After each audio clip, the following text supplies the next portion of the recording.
Okay, well, welcome to Introductory Physics. In this video, I'd like to explain what are really sort of the 6 goals of any introductory physics course. And those goals aren't necessarily obvious to new students, nor are they explained often by books and professors.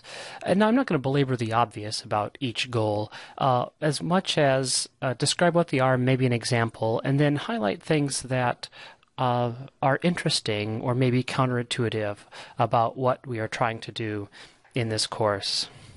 So the first goal of an introductory physics course is to teach the fundamental definitions and theorems. And this, I think, most people understand. You think, for example, things like how acceleration is related to velocity, which is related to position. These are fundamental definitions of kinematics. And then things like Newton's laws are fundamental theorems about the natural world. And these are things people understand as sort of the fundamental theorems of nature that we try to teach in physics. Something that may be interesting about the fundamental definitions and theorems as we go through this course is that there are surprisingly few of them. There really just aren't that many fundamental definitions and theorems. And so they're really important to sort of, keep track of, but differentiate them from sort of other sort of equations or quantities we discuss. Another sort of interesting fact is that the fundamental definitions and theorems are understood often with words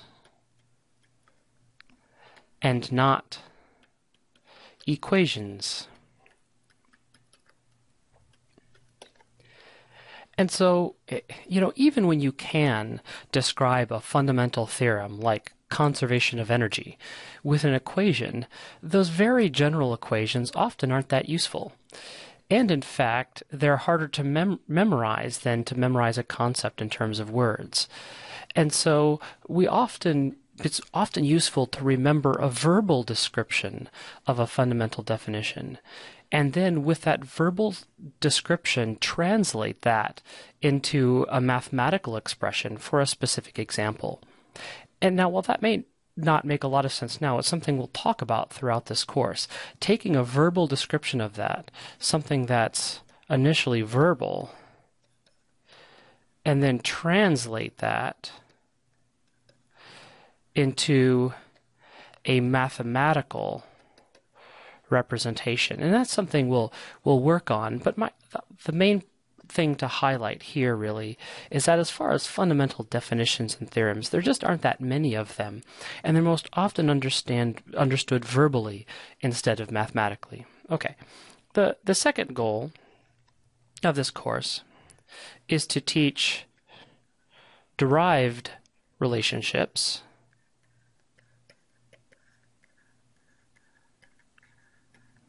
useful under specific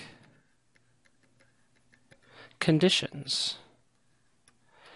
Now, first, recognize how this differs from fundamental definitions and theorems. These are things that apply almost at all times.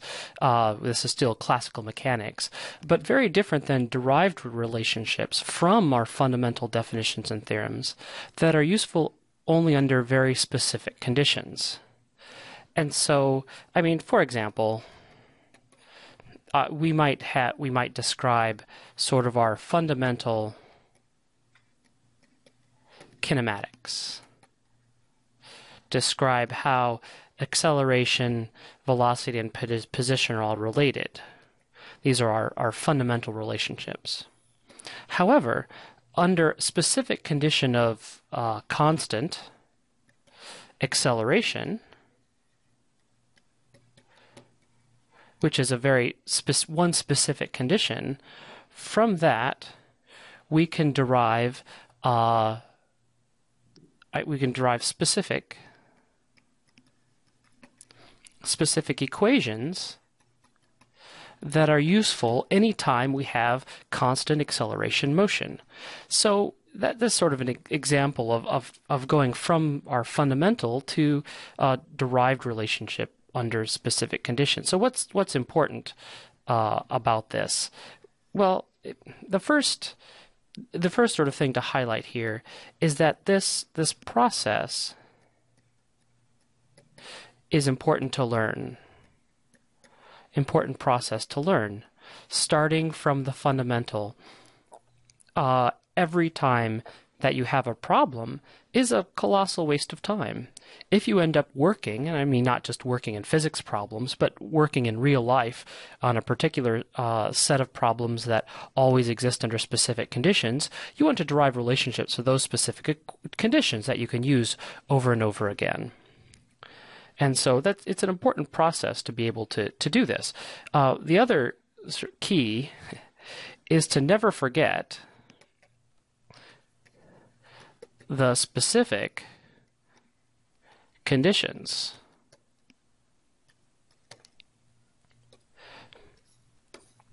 Let's say that you derive some specific equations for constant acceleration. Well, if you run against a problem where acceleration is not constant, you can no longer use those equations. So every time you derive relationships that are only true under specific conditions, assumptions, or approximations, you can never forget what those specific conditions are. Otherwise, the relationships that you derived are invalid. The final thing to think of is to remember about the derived relationships is to remember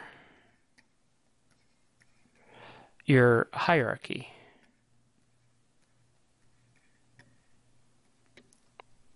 And by that, I mean the fundamental always comes first.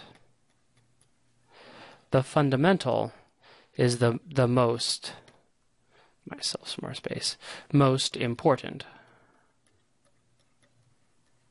So don't get so caught up in the derived expressions that you forget that the fundamental relationships are the most important part of the physics.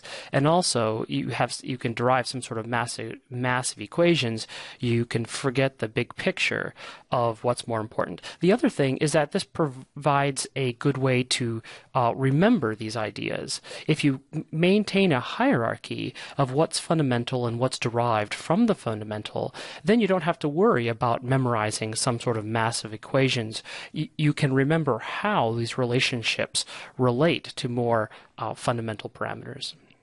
So again, this may seem a little abstract, but I want you, the key to remember here is there's two types of physics involved here, and to be able to maintain that hierarchy as you go through the class, learning more fundamental concepts and derived concepts. Okay, so a third main goal here that we're trying to do in introductory physics is to develop what I will call a Newtonian intuition. So here's, for the first time, I'm putting something that may not exactly be obvious.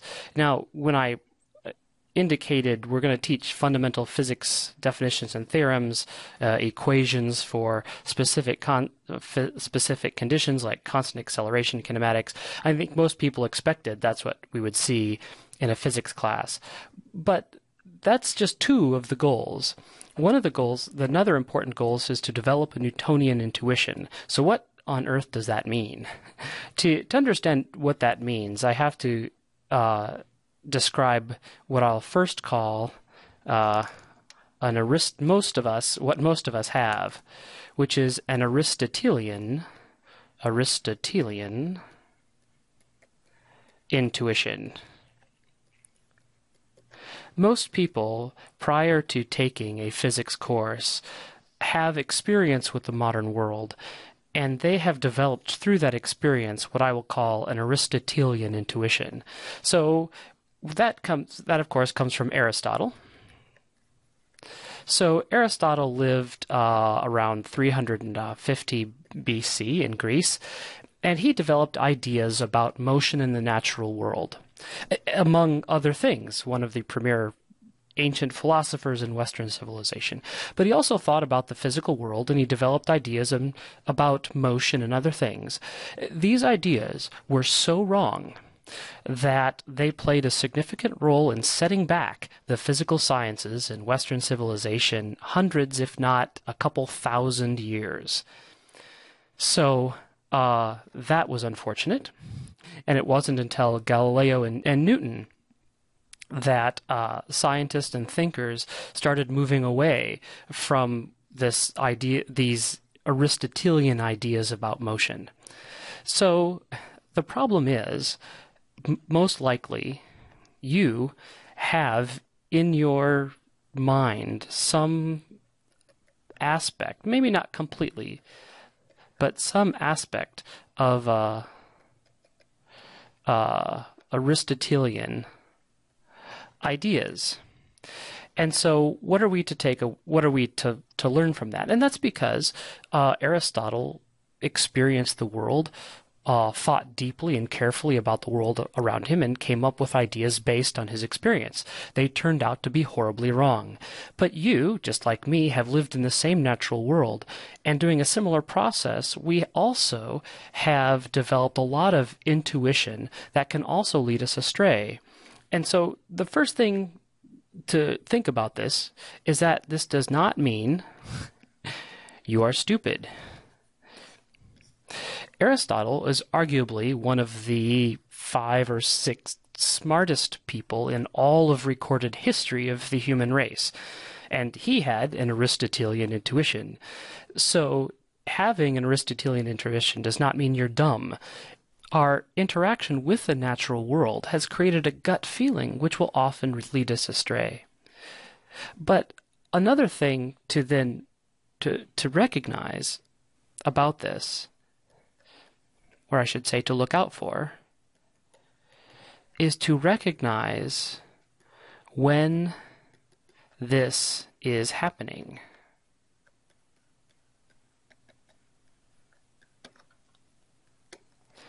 So throughout this course, you will be asked in the reading and otherwise sort of conceptual questions, what's going to happen?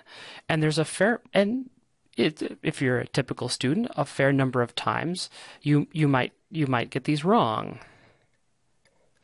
And when that happens, it's time to stop. If something unexpected happens when you look at a conceptual question or think about what's going to happen in a system, you should stop, and that should raise a red flag about why that is happening. Understand very deeply why what you thought was going to happen didn't, and why what really happens in a particular problem is going to. You have to think that the reason that you got these wrong might be because of a sort of Aristotelian intuition that you have brought up into the class. Finally, simply be open to the idea that what seems right, that seems to be right, is not. And so keep an open mind that you are going to not just learn relationships about the physical world or new laws or theorems of physics, but that you're going to need to start developing a new intuition, a new set of gut feelings about how the world works. And you can only do that when you recognize that your current intuition is leading you astray.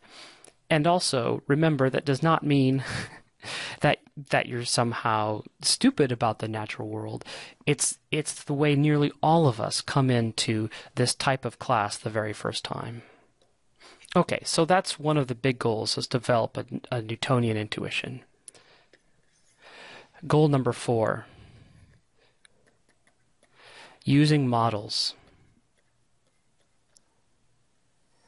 Again, this is not necessarily obvious to a lot of people starting physics.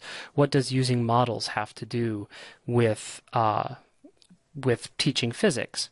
So first of all, let's just say that we're going to be teaching some important models. And by models, I mean models of natural systems.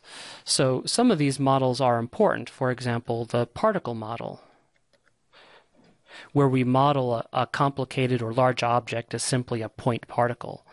Another model might be the gravity near the surface of the Earth.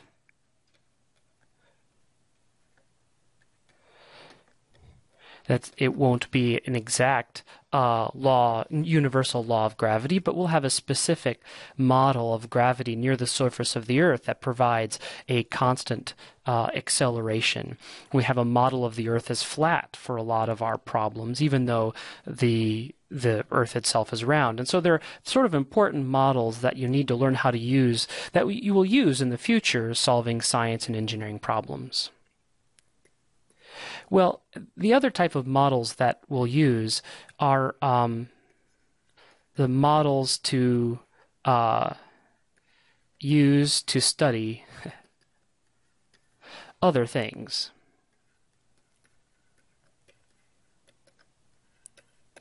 Like, for example, in this course, we're going to develop a model of tension in strings. Now, to be perfectly honest, the physics of strings is not remotely relevant content in teaching physics for this course. We don't really care about how strings work, or I mean, we might care, but as far as the order of important things, that doesn't rank up very high. However, we need this model because we're going to use strings to as forces on different objects, and so we're going to use strings to study Newton's laws when we study forces. So we need to develop a model of it so we can use it then to study other things. Okay. So that's the first idea about using models, is we're going to teach you different types of models necessary to do physics. But also, part of this is learning, I'll put a little star by this, learning how to model real systems. And why is that important? I'm going to tell you something here that, to be quite honest, when a lot of people hear it, they don't like it. However, it is an absolute fact that there is no real system, and by real system I mean a physical system in the real world. There is no real system in nature that can be solved exactly. Not one. None. So in the end, when you go out as a scientist or engineer and you're tasked with solving something associated with the real world, one of the first steps then is to model that system. And modeling a system is a skill and an art. It takes practice to be able to do well. It's not something that you can just use with equations. And in the skill and art of modeling systems is about being able to bring enough complexity to compare meaningfully to an experiment, but no more. So, for example, if I were to, say, model a water balloon being thrown. If I try to model all of the complexity of the water in the balloon, I might get nowhere. And so I might just refer to my balloon as a particle. I'm now modeling my balloon. What sort of physics should I bring into this problem? Well, if I ignore gravity, I have meaningless. I'd predict my water balloon would just drift into space, and so that's a pointless. I have to include gravity to modeling my system. But if I'm going to bring in gravity, what about Einstein's theory of general relativity? You might know that that is the most accurate mathematical representation of gravity that exists. It is, however, so incredibly complex. It would take probably about another 4 or 5 years of study to be able to understand the equations that are involved in Einstein's theory of general relativity, and so bringing in that level of complexity is pointless. So there's a very important art to modeling systems, to bringing enough complexity to be able to solve it, to be able to meaningfully compare with experiment, but not so much that your calculation gets bogged down in unnecessary complexity. And so this is part of using models and part of what we want to teach in this class. All right, goal 5. Goal 5 involves mathematical tools. All right, so everyone knows some math. And the way to think about all the math you know is all that math are tools, and in your head, a mathematical toolbox. So this is your brain, your mathematical toolbox. And in this mathematical toolbox contains trigonometry, or maybe more specifically, double angle formulas. It might be a tool in your mathematical toolbox. Vectors are a mathematical tool that we will teach in this class. Calculus is a mathematical tool. Chain rule is a tool within calculus that you would use to solve problems. Algebra and all of its techniques, such as to how to solve algebraic equations. These are all tools that are contained in your toolbox. And so we're going, in this course, we want to be able to not only develop new mathematical tools, but teach you how to use those tools to solve problems. And so that's the first sort of key here, is just because you've had a course in trigonometry doesn't mean that you're able to use that trigonometry to solve real problems. Not only do you have to learn a topic, you must be able to draw upon that knowledge to solve problems. Again, you may have taken a course in calculus, but if you're not able to use that calculus to solve a problem when confronted with it, that information does you no good. All right, so that's the first key. The second key point about your mathematical toolbox is the more tools you have, the better. Now that might be a little obvious. The more tools you have, you can solve more problems. You can solve more problems knowing calculus than without. So in that case, more is better. All right. What's not obvious to a lot of students is the more mathematical tools you have, the faster you are. See, what does that mean? So for example, let's say, you want to solve algebraic equations.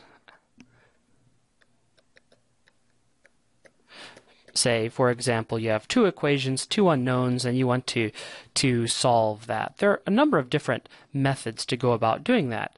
You can do substitution, solve one equation for one variable and substitute it into the second. You can also subtract or divide algebraic equations to solve them. You can also use linear algebra if you're familiar with that. And so there's a number of different ways, a number of different tools you have to do the same problem. And so this is where some students run astray. They say, I can save time by simply learning one of them. I mean, they all do the same thing, so if I just learn one and get good at that, that saves me time in not having to learn the others. And that's very, very wrong. You save time by learning all three, because then, given whatever problem you have, you can choose the tool that solves the problem the fastest. Your goal is to maximize your mathematical toolbox. I'll say this a couple of mathematical toolbox. I'll say this a couple times. But I like physics. I love physics, and I don't want to spend any more time than humanly possible solving physics problems. I want to solve it in as short a time as short a time as I can, as fast as possible. And the way you do that is to maximize your mathematical toolbox. The more tools you have, the faster you can solve problems. Okay, that's 5. So finally, get to my 6th goal here, which is to develop problem-solving strategy. Not just to develop, but also to practice. Okay, before I can describe what this means, I have to be very clear about what I mean by a problem. And so to do that, let me define a couple things. First of all, I'm going to define what I call an exercise. An exercise is not a problem. An exercise is a question where once you read it, you either know how to solve it or you don't. You read it and you know how to solve, or not. I mean, maybe you haven't studied that material before, but if you're familiar with the material, you know the topic, you read the question, and you know how to solve it. That is an exercise. A problem in this context, and these are not rigorously defined words. I'm defining them here to try to highlight what I mean by problem in this context of the goal of a problem-solving strategy. A problem is a question you do not know how to solve. Even when you know the material. It is possible for bright students taking this class to have never encountered this type of problem yet in their academic career. It is quite possible to go through all science courses up to this course having only ever seen exercises as I've defined. They teach a topic and they ask you questions where if you know the topic, you can find the equation. They give you all the information except one. You plug it into the equation and find the answer. That is an exercise. A problem is where you understand the material, but it's complicated enough that after reading it, you really don't know what to do with it. What do you do then? A lot of students will just stop. They have a blank piece of paper and they'll think to themselves, I don't know where to start. If you find yourself saying that, what that means is that you need to be working on your problem-solving strategy. This is where you start if you don't know where to start. So why is this important? I want to tell you something else that a lot of students don't really want to hear, which is in your career, when you get out into the real world, no one is going to pay you good money to solve an exercise. No one will pay money to solve exercises. If I can look something in the back of a book, if I can look up an equation, if it's been solved in somewhere that I can look up on the internet, no one is really going to pay you money to answer those sorts of questions. It's these questions, these problems, where they're going to hire scientists and engineers to be able to solve. So the question is, how do you go about doing it? There is no equation for this sort of thing. There's no flow chart. It is also a skill and an art that needs to be developed. Now, a lot of books will give problem-solving strategies, and there are also very specific problem-solving strategies to, say, kinematics problems or force problems, but I don't want to get into that now. I want to talk about a very general way sophisticated scientists and engineers, problem solvers, go about solving a problem that, when they look at it the first time, they don't know how to solve it. And it breaks into really four main categories. The first is visualize, or visualization, being able to have very clear pictures in your mind or on paper, etc., of what's going on. Second is what I call brainstorm, asking yourselves general questions about the problem. What sort of physics applies? What are the approximations that are made? This is where modeling takes place. I'm not going to go through all of this now. I'm just sort of giving you an idea. I'm going to develop this throughout the course. And part 3 is to solve a problem. What most people think of as solving problems when they really think of solving exercises is really just one part, and it's part 3 of solving a more general problem. And then the fourth part is to check. In fact, once you get sophisticated, verification or checking your answer can often take longer than solving the problem in the first place. But in the end, to get an A in this course, you only need to be right, say 90% of the time. But in real life, when you're working as a scientist doing experiments that are going to be published, or as an engineer working on multi-million or multi-billion-dollar projects, you can't ever be wrong. You can't ever be wrong. And so you have to know that when you calculate something, that where the answer can't be looked up in the back of the book, that you know you're right. And so it's this sort of process, being able to visualize, being able to brainstorm a project that you don't know how to solve, and then from that brainstorm develop ideas that allow you avenues in which to solve it, and then how to verify that you know you have the right answer, is part of a sophisticated problem-solving strategy that we're going to develop in this course. Okay, so something that you may have caught on here is that of these 6 ideas, only 1 through 3 involve physics directly. That's sort of the fundamental definitions, derived relationships under specific conditions, and developing a Newtonian intuition. Using models, mathematical tools, problem-solving strategy, 4 through 6, not directly related. But these are,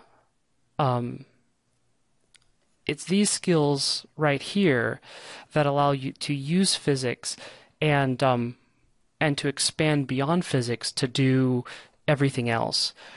Now, you may or may not know that people who go on and get degrees in physics, bachelor's and PhDs, essentially go on and do everything else.